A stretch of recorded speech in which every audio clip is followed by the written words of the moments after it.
food sovereignty, where folks want the ability to choose foods that are right for them. And so do we think, or is there the potential that there's going to be one system that takes over?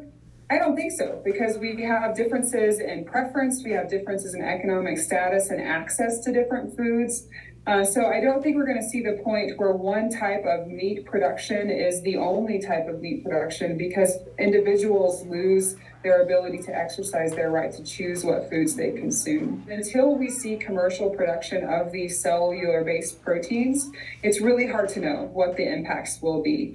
What we do know, though, is food security is critical. We have a growing population that we have to feed. And so it's really going to take all sorts of ways to feed a growing population. And we know that that growing population not only demands protein, but they need protein. So we have an obligation from a food industry perspective to find ways to feed a growing population.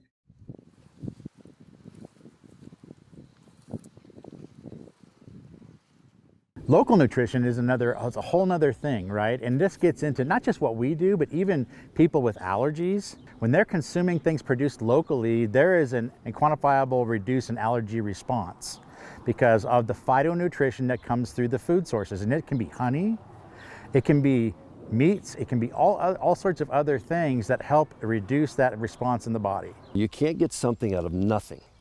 So if you've got good nutritious soil, you end up with good nutritious grasses, which produce good nutritious beef, which produce healthy people. Basically, all of our diseases in the world can be relatable to health problems, i.e. what we eat. It is a privilege for me to be in the company of other people that are doing this work. I mean, there are some of the noblest people I've met in a very long time that are part of this work.